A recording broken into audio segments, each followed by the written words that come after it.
some beautiful fruits of istighfar.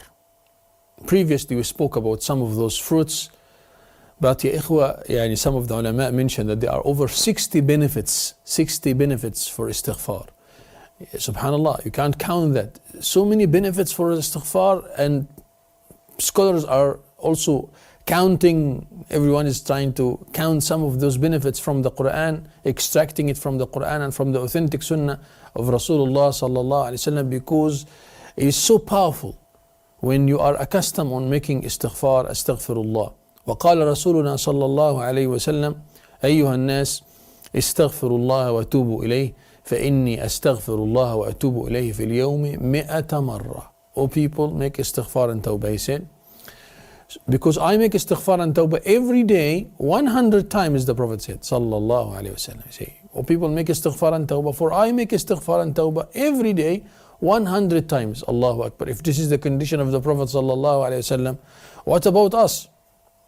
And ya ikhwa, this istighfar كان حاضرا في حياة الأنبياء. It was there, present in the lives of all the prophets of Allah subhanahu wa ta'ala. All of them used to make istighfar. However, they are the best of mankind, but they all used to make istighfar to Allah, starting from Nabi Adam alayhi salam. He asked Allah subhanahu wa ta'ala for forgiveness when he ate from the tree. Starting from Sayyidina Nuh alayhi salam. رب اغفر لي ولوالدي ولمن دخل بيتي مؤمنا وللمؤمنين والمؤمنات ولا تزد الظالمين إلا تبارا. Sayyidina Nuh alayhi salam asked Allah for forgiveness in that way. Sayyidina Ibrahim alayhi salam والذي أطمع أن يغفر لي خطيئتي يوم الدين. Sayyidina Dawood alayhi salam فاستغفر ربه وخر راكعا وأناب. Sayyidina Dawood also made istighfar. Sayyidina Sulaiman alayhi salam قال رب هب لي قال رب اغفر لي وهب لي ملكا لا ينبغي لأحد من بعدي إنك أنت الوهاب. He said, Oh my Lord, forgive me and grant me. And ulama took from that when you ask Allah for forgiveness, then this dua is so close from the istijaba. And this is why Sayyidina Sulaiman alayhi salam said, رب اغفر لي وهب لي. Oh my Lord, forgive me. And then he asked Allah to grant him a kingdom. So you say, when istighfar is there in the dua, then it makes it easy for the dua to be accepted by Allah, because sometimes our sins acts like a barrier between us and the istijaba of the dua. So when you make istighfar, then Allah Azza wa Jal will forgive the sins and will remove these barriers, so your dua, mashallah, will reach so fast. رب اغفر لي وهب لي ملكا لا ينبغي لأحد من بعدي. Sayyidina Salih alayhi salam, he said, فاستغفروه ثم توبوا إليه إن ربي قريب مجيب. Says, make istighfar and tawbah. Allah will accept your dua. Allah will be so near from you. يعني kinaya. Metaphorically, it means that when you make istighfar and tawbah, your dua get accepted by Allah Azza wa Jal. And there are so many verses that spoke about the Anbiya of Allah and how the Anbiya of Allah were punctual on istighfar and tawbah to Allah on a regular basis, including Sayyidina Muhammad sallallahu alayhi wa sallam. فسبح بحمد ربك واستغفر إنه كان توابا. Make tasbih and istighfar, for indeed Allah Azza wa Jal is the one who accepts the repentance. It is mentioned in the Noble Qur'an that from the fruits of istighfar is that Allah Azza wa Jal will make you live a good life. Quality of life. You're going to live that quality of life. And ya ikhwa, don't think that the quality of life is money. Don't think that quality of life can be obtained by having this and getting this and buying this and buying that. No, not at all. At a certain time in our lives and the lives of so many people who are watching us in the past, if you try to recall, you used not to have that much of luxury that we are enjoying currently. But we were still having a good life, alhamdulillah. And actually some of us yearning to that time in the past. Many of us, we yearning already. You say, I wish to go back to that time, relaxation, so many times, comfort, living there, you don't carry so much of responsibilities. But that complexity of life put lots of pressure on our heads and our minds. So we stress so much. And it's true, subhanallah. And so istighfar and tawbah to Allah subhanahu wa ta'ala can bring you that status of comfort. Allahumma ighfirli, Allahumma ighfirli, Rabbi ighfirli, Rabbi ighfirli. The proof from the noble Quran. وَأَنِ اسْتَغْفِرُوا رَبَّكُمْ ثُمَّ تُوبُوا إِلَيْهِ يُمَتِّعْكُمْ مَتَاعًا حَسَنًا إِلَى أَجَلٍ مُسَمَّى. Allah subhanahu wa ta'ala says in the noble Quran, make istighfar and tawbah to Allah. Allah will make you enjoy a good life until a certain time, referring to death. Yeah. So you will enjoy certain time until death comes, and then inshallah the enjoyment will be eternally in paradise after that. But up till this is achieved, in dunya you're going to have a good life. Even though if you don't have anything, you're still going to have that quality of life. Why? Because happiness is a feeling. Happiness is a feeling. And who controls feelings? Allah Azza wa Jal. So Allah can give you that feeling of happiness even if you don't have anything at all. Right? I saw someday someone living in the desert. He did not know anything about globalization, about internet, about phones, about problems happening here or there, and he's living with his sheep, right? And that person is living a very good life, and mashallah, he doesn't have even electricity, no nothing, no water. Water is basically it travels for maybe 2 kilometers, 3 kilometers to go to some water well to pick up the water, but he's living happily. Subhanallah. So happiness is a feeling.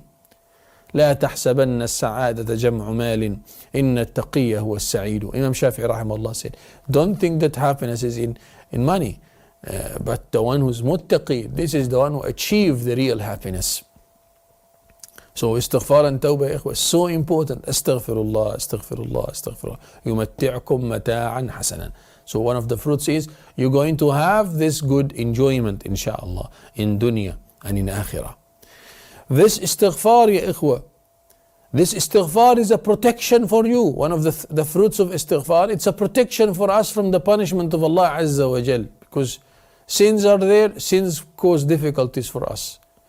Sins cause difficulties for us. And this is part of the upbringing of Allah Azza wa Jal. Allah upbring us in this way. Allah mentor us in this way. You went into a wrong way, so Allah will send you maybe certain calamity, certain problem to drop you, to bring you back on the track. Some people, they're not affected with that mentoring, and they're unresponsive. They go on the way. They continue on the way, right? قَسَتْ قُلُوبُهُم.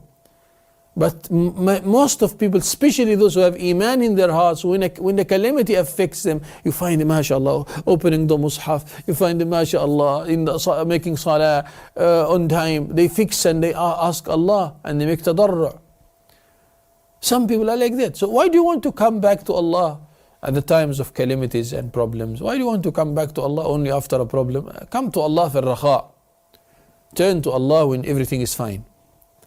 Connect yourself to Allah when everything is fine. And this istiqamah, being upright on the path of Allah, will achieve you that good life, inshallah. May Allah grant us the understanding. So it's a protection. That istighfar is like wiqaya. Prevention better than cure. So it is preventing any wrong of happening, because alhamdulillah you're making istighfar and tawbah to Allah subhanahu wa ta'ala on a regular basis. This person is protecting himself. And the Sahaba used to say, كَانَ لَنَا أَمَانَانِ مِنَ الْعَذَابِ. We used to have two kinds of protection from punishment. One of them is Rasulullah present with us. So when Rasulullah was present with us, we used to be protected from punishment, because Allah won't punish us while we have Rasulullah sallallahu alayhi wasallam. And the second is istighfar. The second is istighfar, because Allah Azza wa Jal said in the noble Quran, وَمَا كَانَ اللَّهُ مُعَذِّبُهُمْ وَأَنْتَ فِيهِمْ وَمَا كَانَ اللَّهُ مُعَذِّبَهُمْ وَهُمْ يَسْتَغْفِرُونَ. Allah won't punish them as long as you are amongst them, O Muhammad sallallahu alayhi wasallam, and Allah won't punish them as long as they make istighfar. So these are the two kinds of protection. Referring to what today?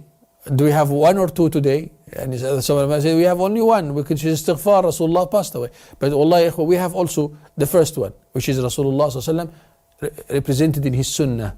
If you follow the sunnah of Rasulullah, you are safe. If you follow the sunnah of Rasulullah together with making istighfar and tawbah to Allah Azza wa Jal, you are safe and protected, inshallah. Right? This istighfar, ya ikhwa, Allah subhanahu wa ta'ala will remove the sin and the effect of the sin on your heart. إن العبد إذا أذنب نكت في قلبه نكتة سوداء When a person commits a sin, then a black dot is placed in the heart. When the person repents to Allah, it will be removed. So it cleans the heart. As you make istighfar, it will clean the heart. You feel stronger again. You taste the sweetness of Iman again. Some people, they make salah and they don't feel any joy, any refreshment, any peace and serenity. Say, Shaykh, this is my condition. And sometimes they want to cry. The other day a sister was complaining of that and she was crying. SubhanAllah, she was crying. All of a sudden she started to cry. Why are you crying? He said, no, I feel I'm losing the joy. I'm not feeling my salah like before. I'm not feeling my Qur'an like before. Wallah, it's something that we should cry for. If you're not among those people who are tasting the sweetness of Iman whenever you do any good deed. So say that the first solution to this is istighfar and tawbah to Allah.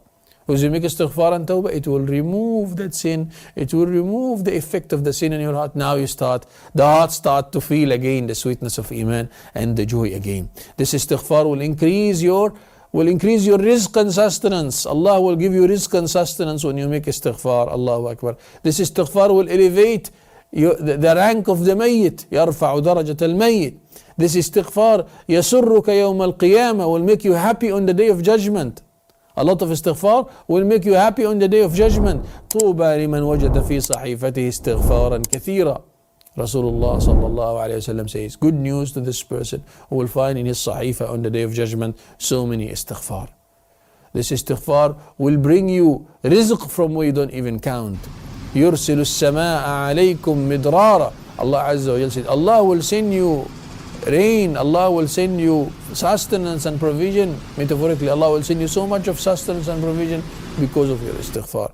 May Allah subhanahu wa ta'ala make us among the mustaghfireen. May Allah strengthen us through istighfar, because istighfar will strengthen you. وَيَا قَوْمِ اسْتَغْفِرُوا رَبَّكُمْ ثُمَّ تُوبُوا إِلَيْهِ يُرْسِلُ السَّمَاءَ عَلَيْكُمْ مِدْرَارًا وَيَزِدُكُمْ قُوَّةً إِلَى قُوَّتِكُمْ. Allah, when you make istighfar and tawbah, Allah says, Allah will increase you. وَيَزِدُكُمْ قُوَّة. Allah will increase you in power. Allah will give you strength. Allah will give you capacities. May Allah subhanahu wa ta'ala grant us the understanding.